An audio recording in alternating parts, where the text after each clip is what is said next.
Thank you. It's a pleasure to be here today to showcase some of the work we've done on managed hoverflies in many different systems.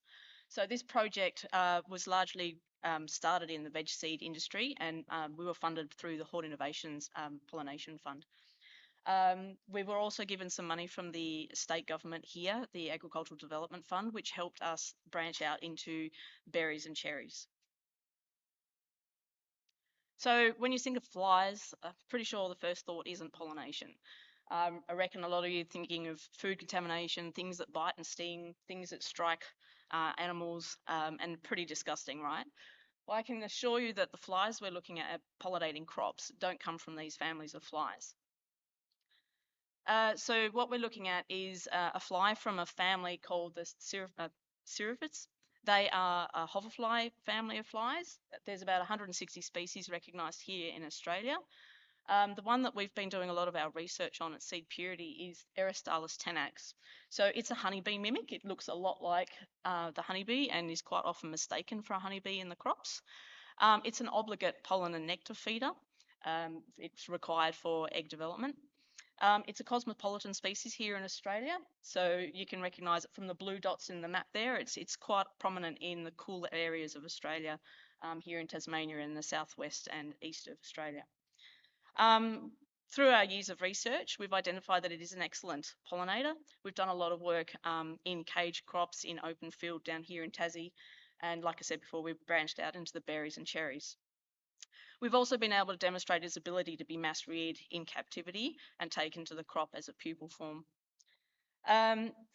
So we've been able to rear in excess of 2 million flies over a 3-month window to service largely the carrot industry here, but also a lot of research for the berries.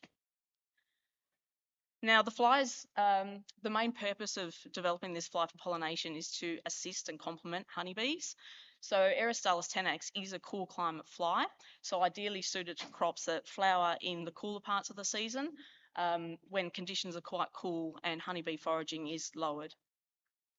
So this slide here is just showing a graph of common temperature activity of the Eristalis in the blue versus honeybees.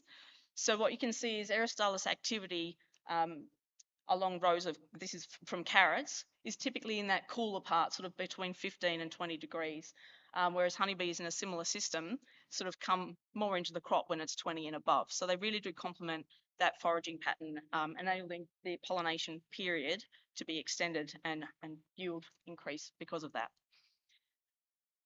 We've also shown that in caged environments, the hoverfly and honeybees do actually work quite well together. There's no antagonistic behaviour of these two. But we also have another species that we're currently working on, which is Eristalinus punculatus. It's a much smaller fly. It's also a syrophid, and it's more suited to the warmer climates. So we think that that might be applicable in the northern parts of Australia or in glasshouse environments that get quite warm. So in 2022-23, we started our research in blackberry tunnels here in Tasmania through Costa. We enclosed a 376 metre squared tunnel because we wanted to determine whether or not the fly was capable of pollinating this crop.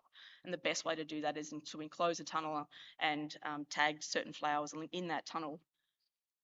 So we released about 180 flies per hectare into that tunnel in a staggered way. So we sort of introduced 25% at the beginning of flowering, 50% at peak flowering, and then again at the end to cover the full pollination period. What we did in this tunnel is we looked at dispersal patterns, so how well they move in a tunnel, because that's one of the complications with bees is the penetration right into the middle of the tunnels. But we also looked at activity times during the day and a yield comparison. So we had that tunnel that we were looking at, but also a tunnel right next door that we were also tagging plants in to look at open pollination systems and how they compared. This is just a graph showing that typically we'd be releasing pupae into the crop, but this here is where we brought a whole bunch of adult flies into the crop to hit that pollination window straight away.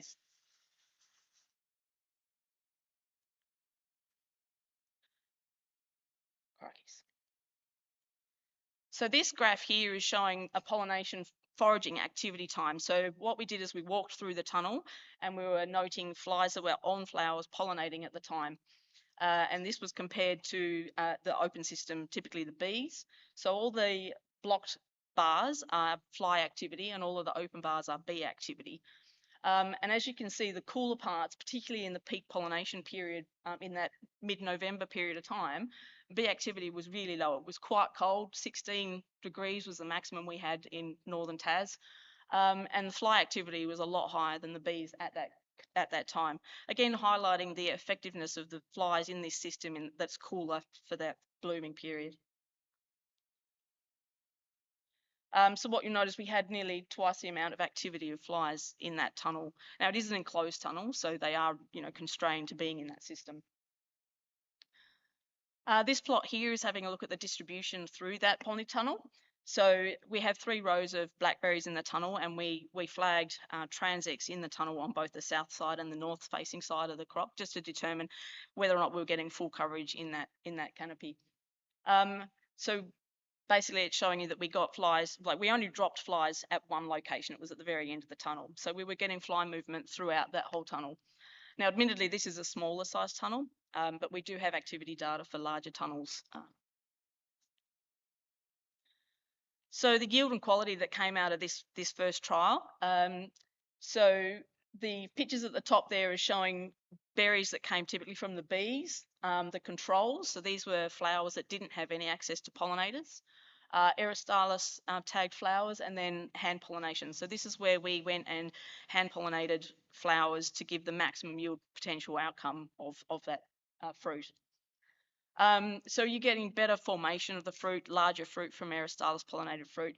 But not only that, the box and whisker plot here is showing you that in the blue you've got bee pollinated flowers, the controls in the yellow, tenax in the green, and supplemental pollination in the red. And you're getting 8% greater fruit set and size from fly pollinated flowers.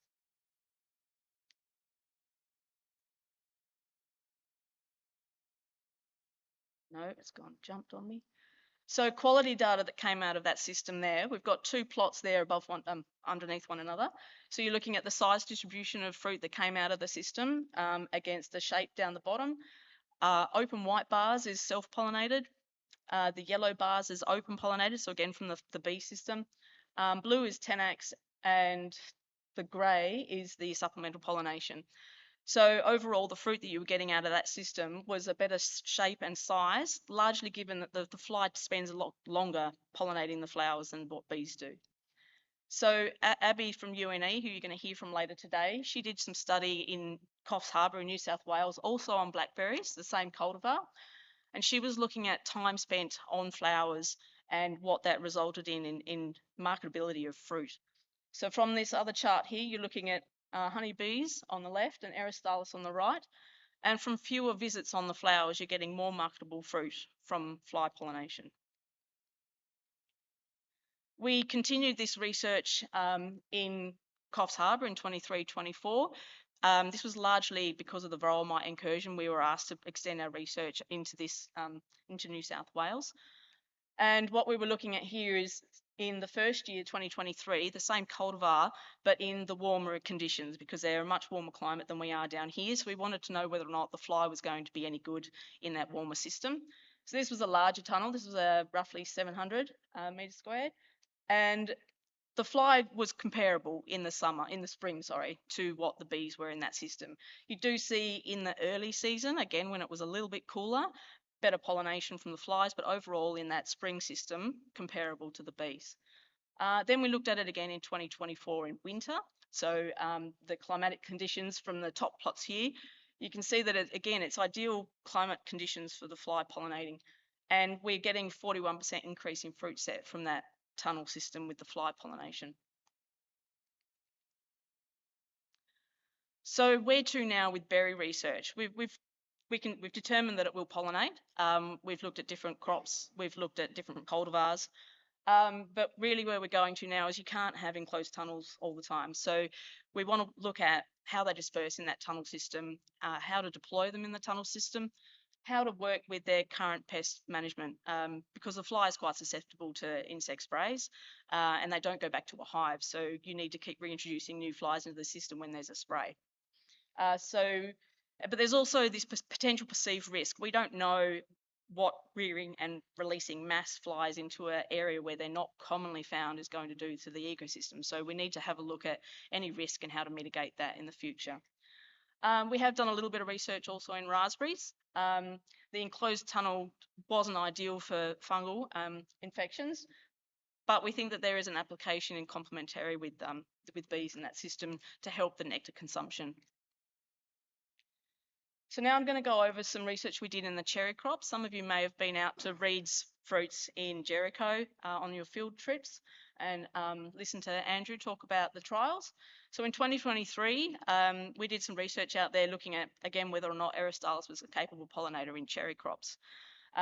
We had, and this is also because it's a cool part of the season. It's typically in October and November when it flowers, so it's quite a lot cooler here, particularly in Jericho. So what we did with this is we have 4 different cages set up in their Cravo system, and we stocked those with flies. That's on the next slide. So we stocked that with 200,000 flies per hectare in those cages. The cages consisted of Accordia and Regina varieties, as well as a pollen donor, the Sylvia. And what we were doing is we went through and tagged branches in those cages, counted flowers, and came back at a later point and counted the fruit set that came off those plants, and also compared it to the adjacent run of trees to compare it with open pollination. So Andrew stocks that commercial crop there with 300 bees per hectare, or 10 hives. And as I said before, we tagged branches and we scored flower to get a % of fruit set. So the plot here is showing the bees in green and flies in blue for both Cordia and Regina. We didn't see a difference in fruit set of Cordia that year, but we did see a 24% increase in fruit set from the Regina trees. So following this trial, Andrew allowed us to move into a open field release. It was a 2 hectare netted cherry orchard. So we dropped flies in 5 different locations in that orchard. Again, this was Regina and Cordia cultivars. And again, it's October through to December, so it's quite a cool period of time. We stocked this with 60,000 flies per hectare, which was largely supplied by one of our industry partners, Tasmanian Pollination Services. Again, we dropped this at a 25-50-25 ratio to cover all of the flowering. So a quarter of them went out in early flower, 50% in peak bloom, and then another 25 later on. But Andrew also had a reduced hive stocking rate in that orchard at 180,000 bees per hectare. We regularly went through and counted and checked that pupae were hatching. And we tagged different trees along the whole orchard and checked for foraging bee and fly activity on those plants, both north and south facing sides. We also did a control and hand pollination tagging of fruit on the Cordia to determine how well the combined bee and fly area was compared to an open bee only area. So this is just a temperature trace of what the typical temperatures are in that orchard over the flowering period. So everything above the blue line is typically when you'd find Aristotelis tenax foraging, and above the green line is typically when you'd find bees foraging. So a large chunk of the time of when that crop was flowering is ideal to Aristotelis tenax foraging activities. So it's all well and good to release a fly or another pollinator into a system, but you want to know how well it's spreading through that system and how well it's foraging the plants. So what you can see in the plot down the bottom there is the north and south aspect of the tree, and the open bars is Aristotelis and the green bars are for the bees. And just looking that there's twice the activity, so we were only counting bees or flies that were actually on flowers, not just foraging around the area. So foraging insects, foraging pollinators, we had about twice the activity of flies in that system on each tree, on either face. The heat maps here are just showing you a rough distribution of the pollinators in that system. And the activity of flies was a lot greater than bees during that time.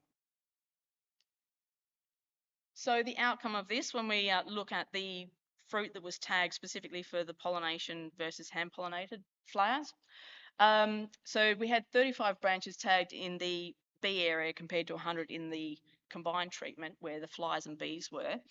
So we scaled the results according to how many fruit was set in the bee only area. So what you've got to remember is that 2 hectare area was stocked at a lower rate of pollinators than what the open commercial block was stocked at. So you have 300 bees per hectare in the commercial area versus 180 bees and 10x, so 240,000 pollinators in that system. And we got a better outcome. We got about 44% greater fruit set in that 2 hectare area from the fruit that we harvested, compared to the open system. Also in that 2 hectare area, we wanted to have a look at stocking rate. So we don't really have a good feel for what's the ideal stocking rate of flies in that system. So we had 5 cages set up that we stocked at different rates from 25,000 flies per hectare through to 200,000 flies per hectare. And you can see that sweet point of around 75,000 flies per hectare is ideal stocking rate. So this could be used in one of 2 ways. It could be complementary pollination, where you'd use probably around 25 to 50,000 flies in that system if you were still stocking with bees, or you'd go for the 60 to 75,000 if you were stocking only with Eristalis 10x. So in summary, Eristalis 10x so far has been shown to be a very good cool climate pollinator, complementing bees in a lot of systems, targeting that window of pollination that's a lot cooler. In blackberries, we've seen that comparable fruit size from bees to hoverflies, particularly in warmer conditions, but a better outcome in those cooler environments. We have a lot of movement throughout the tunnels, and we are looking at open releases in the future. In cherries, we've shown that it can pollinate Cordia and Regina with consistent activity throughout the crop, and we've identified some stocking rates and dispersal patterns. The next step is to build the critical demand. So we need bigger industries in order to support an industry partner to rear this commercially. We do currently have 3 industry partners that 2 of them are currently rearing flies for commercial carrot production down here in Tassie, with the idea of scaling that up to bigger industries. We want to branch out to mangoes, almonds, avocados, apple and pear, and we're currently in discussions with Hort Innovations for a project to cover this. So a lot of this wouldn't be possible without our funding industry, Hort Innovations and the Tasmanian government, as well as support from our industry partners and our other collaborators, particularly the University of New England, and our other growers. Like, we've got a lot of people to thank. So Lita, she was our fly rearer at TPS. Andrew Hill was a great help for our cherry stuff. And Costa, there's a lot of people through Costa we've got to thank, both here and in New South Wales, for their assistance using their tunnels. Thank you.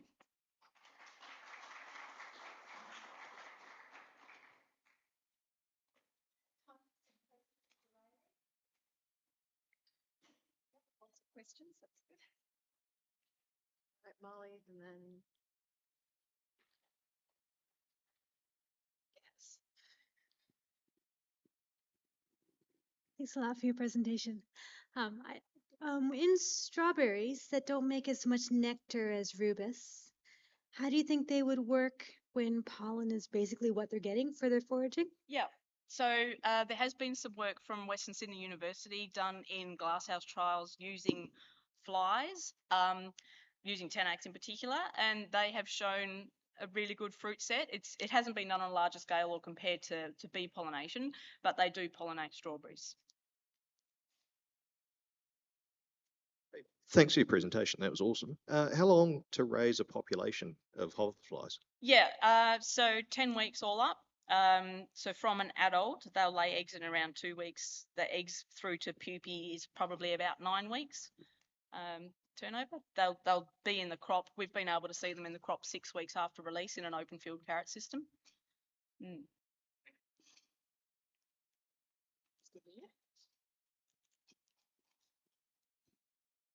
Great presentation, thank you. 2 questions.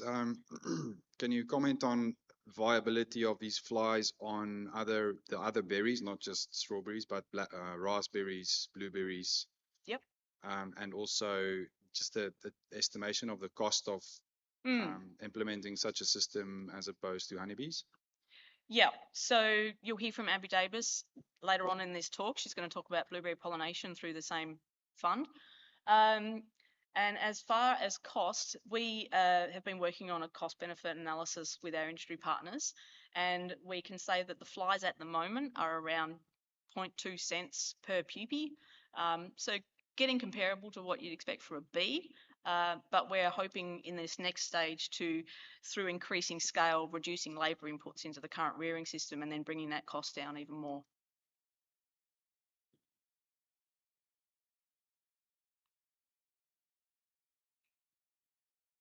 Hello. I was just wondering how you go in an open setting. If you get a windy day of 20k an hour winds, do the flies end up in the neighbour's property and do they make their way back, or is that you need to get some more? Typically, so activity when I've been inside a tunnel in windy conditions, the flies can sense when conditions are changing, particularly like in the cherry orchard. I was servicing that crop once, and all of a sudden the flies just stopped moving, and I was like, "What? Hey, what's going on, guys? Like the sun's still shining." And a few seconds later, the wind just came through and a rain squall, and they all just bunkered in on the plants. And as soon as that wind went through, came back out and started foraging again. So they'll just hang out in the crop. Mm.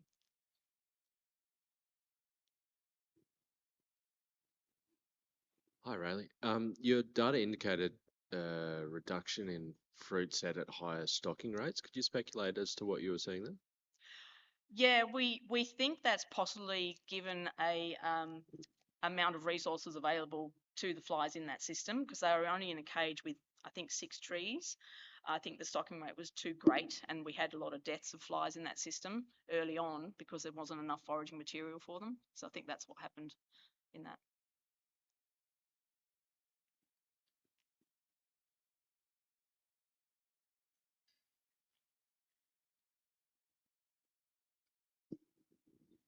Hi, great talk, Daniel Lefebvre from the honeybee industry. So, just talking about the honeybees that use in those trials. So there's a lot of evidence out there that suggests honeybees are effective foragers at below 20 degrees, sort Yes. of 16 to 20 degrees. You're talking about stocking rates there of, I think it was 300,000 bees per hectare at 10 hives a colony, which means there are 30,000 bees in a colony, which is extremely small. Colonies, which we would consider in as industry standard well below average. Do you think that might have had an effect on the honeybees' ability to forage in those colder temperatures, given they are smaller, they have to keep critical mass and temperature, not getting out and doing it? Is that something you've looked at as having stronger colonies? The only work with honeybees that we've done to date is looking at the hive strength, and that's just been an assessment of bees going in and out of a hive in a carrot situation. We didn't assess the bees in those hives in those circumstances in the cherries. The information of that stocking rate has come from Andrew, so I can't comment on the condition of those hives. But possibly. I mean, they were definitely out in the crop foraging at those cooler temperatures, just at lower numbers than the flies. Yeah.